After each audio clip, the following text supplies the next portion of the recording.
नमस्कार, आप देख रहे हैं अपना सबसे पसंदीदा और दमदार शो बंदे में है दम और मैं हूं आपके साथ श्वेता झा, एक बार फिर लेकर एक बेहद खास शख्सियत का दमदार सफरनामा।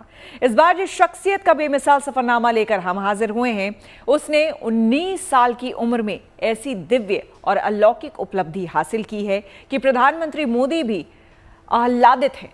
19 साल के इस वेद पाठी बटुक ने जो उपलब्धि हासिल की है, अब तक के ज्ञात इतिहास में उसे सिर्फ 3 लोग ही हासिल कर पाए हैं। इतना ही नहीं, पिछले 200 सालों में ऐसा करने वाले वे पहले महामानव हैं।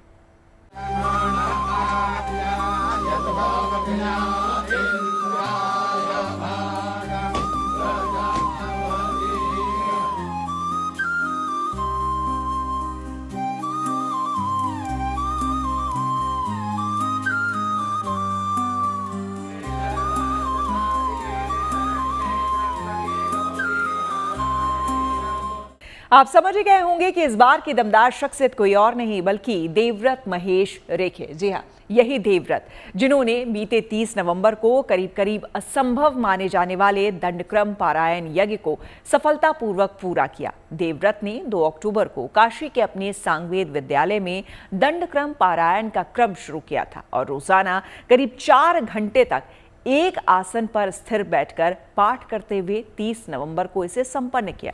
सनातन धर्म में एक से बढ़कर एक तपस्वी और साधक हुए हैं, लेकिन बीते 200 सालों में ऐसा करने वाले वे अकेले साधक हैं। ये एक ऐसी कामयाबी है जिसे सुनकर प्रधानमंत्री मोदी से लेकर सनातन धर्म के बड़े बड़े मनीषी तक गौरवान्वित महसूस कर रहे हैं। अब आपके मन में यह सवाल होगा कि आखिर क्या है दंडक्रम पारायण, जिसे पूरा करना लगभग असंभव है। ये जानने के लिए देखिए हमारी ये खास रिपोर्ट।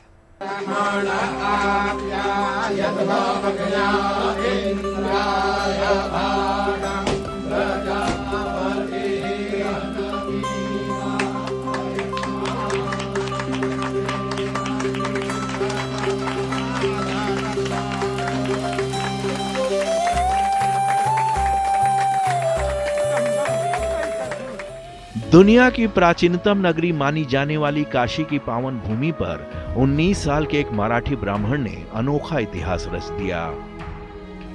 200 साल के लंबे कालखंड में बड़े बड़े मनीषी, वेद पाठी विद्वान और योगी मुनि उम्र भर की साधना के बाद भी जो उपलब्धि हासिल नहीं कर पाए, वो 19 वर्षीय देवव्रत महेश रेखे ने हासिल कर पूरे वैदिक समाज को गौरव से भर दिया है। काशी के बल्लभ राम शालिग्राम सांगवेद विद्यालय के बटुक देवव्रत महेश रेखे ने शुक्ल यजुर्वेद की मध्यान्ह शाखा के 2000 अत्यंत कठिन मंत्रों का 50 दिनों में अनवरत अविच्छिन्न दंडक्रम पारायण कर आध्यात्मिक जगत को हतप्रभ कर दिया। ये उपलब्धि कितनी विराट और अतुल्य है, इसका अंदाजा इसी बात से लगाया जा सकता है कि देवव्रत से पहले ये वैदिक कारनामा 200 साल पहले नासिक के नारायण शास्त्री देव ही कर पाए थे। और ये हम सब प्रत्येक सनातनी के लिए बड़ा गर्व का विषय है कि मैं देख रहा था जब वो अपने पिताजी से हृदय से मिलते हैं तो वो भावुक हो जाते हैं। ये हम सब के लिए भावुक क्षण था। जो प्रत्येक सनातनी अपनी संस्कृति में अगाध श्रद्धा रखता है उसके लिए गर्व का विषय, और हम लोग बहुत गौरवान्वित महसूस कर रहे हैं, सही बताया, अगर जो इस मार्ग पर चल रहे हैं। दंडक्रम पारायण की दुरूहता और अगम्यता से जो अवगत नहीं है वो थोड़ा हैरान हो सकते हैं कि आखिर इसमें कौन सी ऐसी बात है कि पिछले 200 सालों के इतिहास में इसे कोई ही नहीं कर पाया। पर जो इस अत्यंत दुर्धर्ष पारायण की जटिलता से अवगत हैं, उन्हें पता है कि देवव्रत की यह उपलब्धि अलौकिक है। देवव्रत की इस अलौकिक उपलब्धि की पारलौकिक गरिमा को महसूस करने के लिए आपको ये समझना होगा कि दंडक्रम पारायण आखिर होता क्या है। सबसे पहले तो इसके लिए शुक्ल यजुर्वेद की माध्यान्ह शाखा के 2000 अत्यंत कठिन मंत्रों को कंठस्थ करना होता है। उसके बाद शुद्ध उच्चारण में महारत हासिल करनी होती है, स्वर चिन्हों की पूर्ण जानकारी प्राप्त करनी होती है, साथ ही संहिता क्रम का विधिवत ज्ञान अर्जित करना होता है। उसके बाद इन 2000 मंत्रों का एक बार सीधा और एक बार उल्टे क्रम में मंत्रोच्चार का कठिन अभ्यास करना होता है। शुक्ल यजुर्वेद की माध्यान्ह शाखा की ऋचाएं इतनी क्लिष्ट और कठिन हैं कि आम इंसान इसके एक मंत्र को शुद्धता के साथ याद करने में कई दिन लगा देगा। उसके बाद वैदिक नियमों का अनुपालन करते हुए शुद्ध उच्चारण के साथ इसका सस्वर पाठ इसकी दूसरी बड़ी चुनौती है। फिर पाठ के दौरान वैदिक व्याकरण के आग्रहों का ध्यान रखना तीसरी बड़ी चुनौती है। जो वेद के पाठ का वर्णन है प्रकृति का है और विकृति का है। प्रकृति में 3 प्रकार का नियम है, जहां पर कहा जाता है संहिता, पद और क्रम, ये 3 प्रकार का जो है। और उस पर विकृति में 8 प्रकार का, इसमें कहा गया जटा, माला, शिखा, रेखा, ध्वजो, दंडो, रथो, घना। तो जिसका दंड क्रम जो है उसमें यह नियम है कि जिसको वेद का जो पाठ है उसको उल्टा और सीधा दोनों क्रम से उसका पाठ होना चाहिए। बड़े बड़े योगियों और ऋषि मुनियों की ताउम्र की तपस्या भी इस उपलब्धि को हासिल करने के लिए कम पड़ जाती है। देवव्रत महेश रेखे ने तो मात्र 19 की उम्र में ये अतुल्य उपलब्धि हासिल कर ली। कैसे कर ली, ये अपने आप में रहस्य है।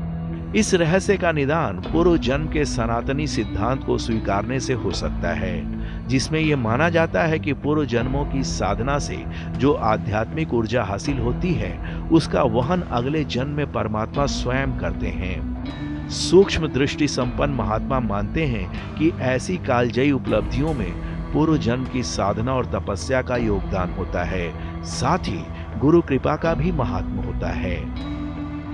साधना में गुरु परंपरा का बड़ा महत्व है। बिना गुरु के यह साधना सफल नहीं हो सकती।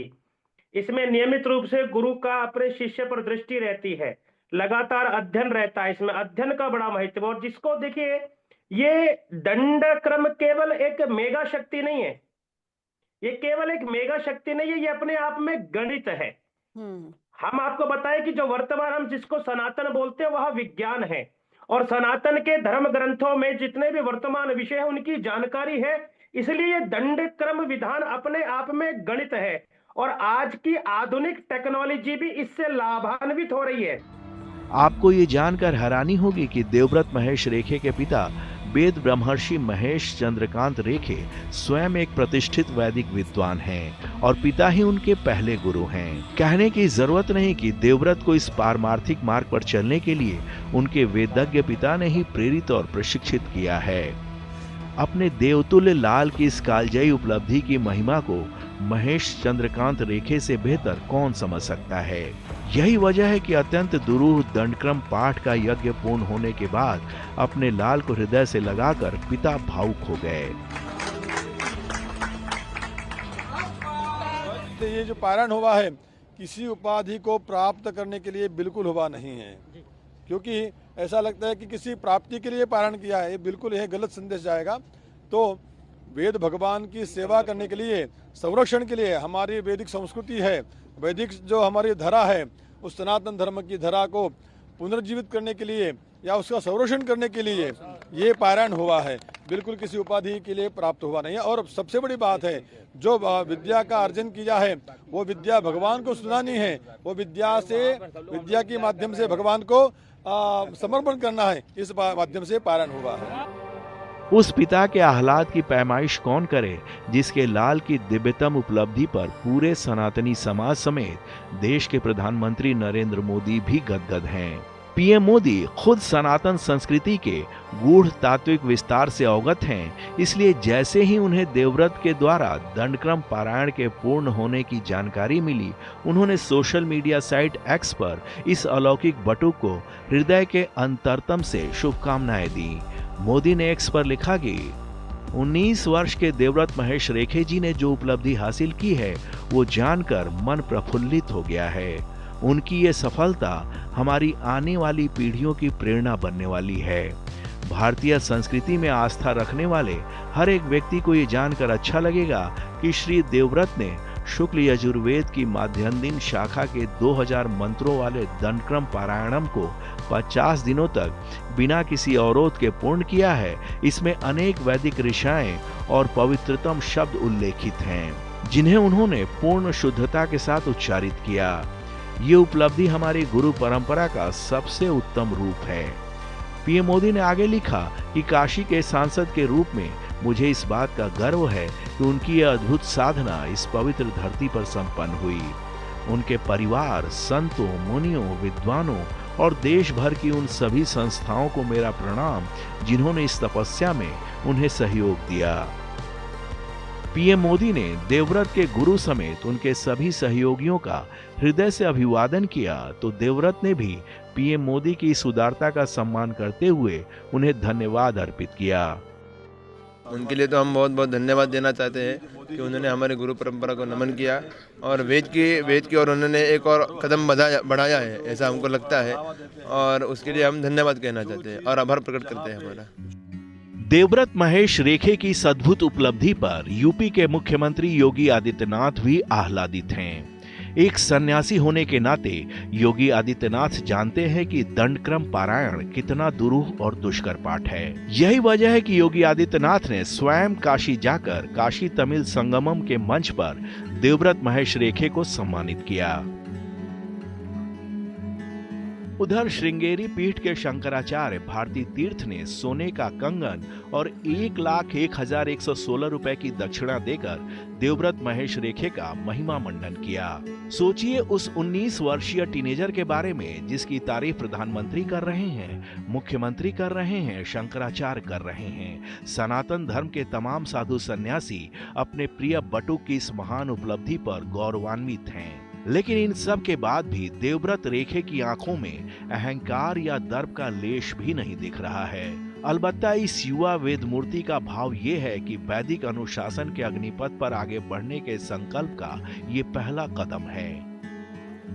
अभी हमारे लिए तो कुछ अचीवमेंट हुआ ही नहीं है, अभी तो बहुत कुछ अचीवमेंट करना बाकी है। तो हम तो यही कहेंगे कि अभी तो बस एक कदम भी नहीं रखा है हमने, अभी तो बहुत कुछ बाकी है और गुरु चरणों में सेवा अभी अर्पित करना बाकी है। ऐसे अहंकार शून्य निश्चल निष्कपट मानस पटल पर ही मां सरस्वती का प्राकट्य होता है और तभी मेधा इतनी विलक्षण हो जाती है कि 2000 कठिन वैदिक मंत्रों को आत्मसात कर लेना सहज हो जाता है।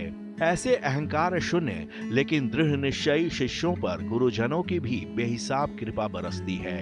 देवव्रत रेखे जिस सांगवेद विद्यालय के बटुक हैं, उसके संचालक आचार्य पंडित गणेश्वर शास्त्री द्रविड़ स्वयं वेद पुराण के महान ज्ञाता हैं। उनकी स्थिति स्थित प्रज्ञ महापुरुषों वाली है, लेकिन वो भी मानते हैं कि उनके शिष्य ने जो उपलब्धि हासिल की है वो दिव्य और अलौकिक है।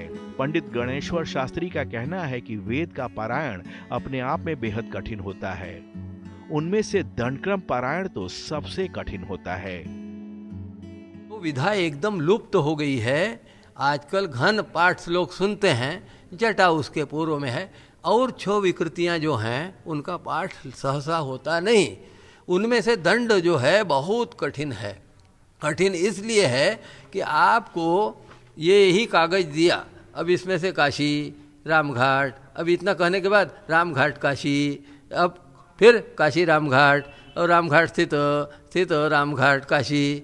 अब ऐसे जब उल्टा आते समय में 2-2 पद का नहीं पूरा आएगा तो 220 पद तक भी मंत्र आते हैं। उल्टा शुद्ध उसमें स्वर और वर्ण का संयोजन करते हुए पाठ करना कितना भी मेधावी हो उसके लिए भी भारी पड़ता है। कहने की जरूरत नहीं कि देवव्रत महेश रेखे ने सनातन संस्कृति की नाड़ियों में नए प्राणवायु का संचार कर दिया है। 19 की उम्र में उनकी ये उपलब्धि सनातन के नौजवानों में अपने धर्म और संस्कृति के प्रति चेतना की लौ जगाएगी, इसमें संदेह नहीं है। देवव्रत ने जो लीक खींच दी है, अगर देश के युवा उस पर चलना आरंभ करें तो निश्चित ही वैदिक काल की गौरवमयी संस्कृति का पुनर्जागरण होगा और भारत विश्व गुरु बनने की दिशा में अग्रसर होगा। आप समझ गए होंगे कि देवव्रत की इस कामयाबी पर प्रधानमंत्री मोदी से लेकर सीएम योगी तक और सनातन के आम अनुयायी से लेकर साधु सन्यासी तक क्यों इतने ज्यादा प्रफुल्लित हैं। दरअसल सनातन धर्म में वेदों को आगम माना गया है। आगम का मतलब उन ग्रंथों से है जिनकी रचना इंसान ने नहीं की। मान्यता है कि वेदों को स्वयं परमात्मा ने मनुष्य के कल्याण के लिए प्रकट किया है। वेद की रचनाएं मनुष्य जीवन के विधि निषेध का निरूपण करती हैं, यानी कि हमें क्या करना है और क्या नहीं करना है इसका निर्धारण करती हैं। लेकिन इस आधुनिक युग में वेदों को पढ़ पाना और उसका अर्थ समझ लेना आसान नहीं रह गया। पर देवव्रत महेश रेखे ने दंडक्रम पारायण संपन्न कर युवाओं में वेदों के प्रति नई रुचि जागृत कर दी है। लिहाजा इसका सकारात्मक दूरगामी असर पड़ना तय है।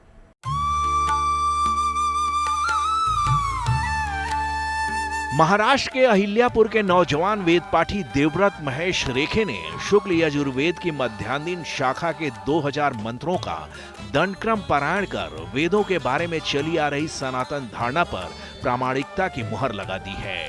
वेदों के बारे में सनातन मान्यता ये है कि इसकी रचना इंसान ने नहीं की, बल्कि चारों वेद सृष्टि के रचयिता ब्रह्मा के चारों मुखों से निकला मानवता का विधान है, जिसमें जीव, माया और ब्रह्म के साथ ब्रह्मांड की उत्पत्ति के हेतु और इसके लय का तात्विक ज्ञान समाहित है।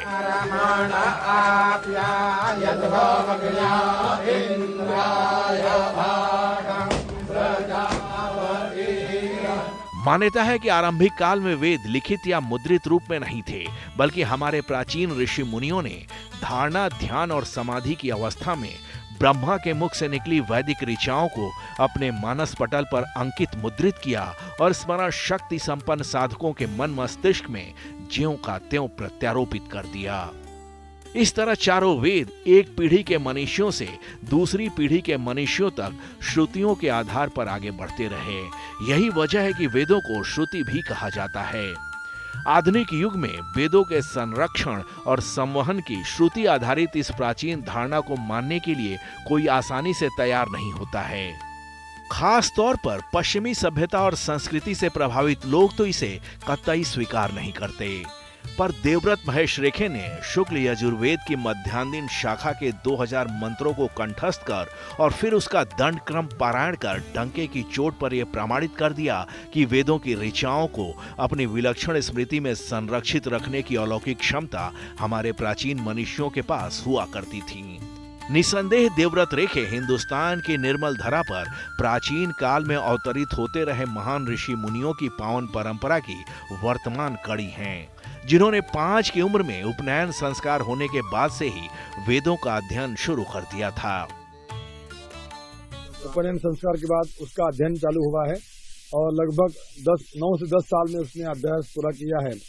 और ये जो दंडक्रम पारायण उसने किया है उसके लिए कम से कम ऊपर से 3-4 साल पढ़ाई करनी होती है, लेकिन उसने उसी अभ्यास में अभ्यास करते करते ही जैसे उसको पढ़ाया तो तुरंत उसके कंठस्थीकरण करते उसकी तैयारी करके आज उसने यहाँ पारायण किया है।